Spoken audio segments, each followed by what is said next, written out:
নমস্কার, কম্পাস কিচেনে আপনাদের সকলকে জানাই অনেক অনেক স্বাগত। আজকে আমি বানাবো মাছের তেল সবজি দিয়ে। তো প্রথমে আমি কড়াই বসিয়ে দিয়েছি, দিয়ে দিলাম পরিমাণ মতো সর্ষের তেল, ফোড়নে দিলাম অল্প করে কালো জিরে, আর এদিকে আমি একটা পেঁয়াজ কুচি, রসুন কুচি আর পরিমাণ মতো কাঁচা লঙ্কা কুচি দিয়ে দিলাম। দিয়ে এটাকে অল্প করে ভেজে নেব। মাছের তেল রান্না করছি, তার জন্য আমি তেলটা কিন্তু খুব কম দিলাম। এতে কি হবে, যে তেলটা রান্না করার পরে যে মাছের তেল অনেক সময় কি অনেকটা বেশি হয়ে যায়, খেতে ভালো লাগে না, তার ব্যালেন্স বুঝে আমি দিলাম। এবারে কেটে রেখেছিলাম আলু আর চিচিঙ্গা, সেটাকে আমি কেটে ধুয়ে রেখেছিলাম, সেটা আবার দিয়ে দিলাম। এটা দিয়েই আমি আজকে মাছের তেলটা বানাবো। এবার নিয়ে নিয়েছি ফ্রেশ কাতলা মাছের তেল। এবার তেলটাকে আমি দিয়ে দিলাম, দিয়ে এরকম ঢাকা দিয়ে রাখবো।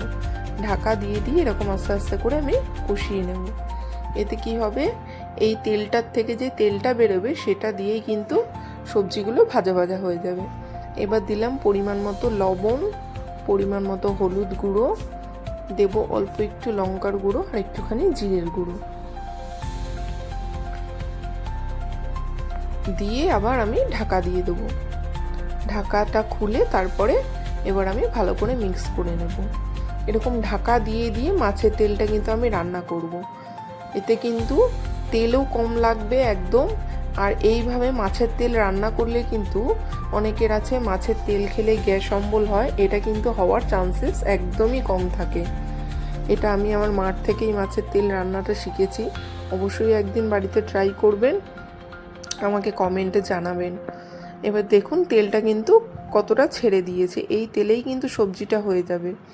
যে এমনি টাইমে কিন্তু তেল দিলে কিন্তু অনেকটা তেল মাছের তেলের তরকারি রান্না করার পরে ওপরে ভেসে থাকে, সেটা কিন্তু শরীরের পক্ষেও ভীষণ ক্ষতিকর। তো আমি এর জন্য এইভাবে মাছের তেল রান্না করে থাকি। এরকমভাবে কষিয়ে কিন্তু আমি একদম ভাজা ভাজা করে শুকনো শুকনো করে এটা রেডি করব।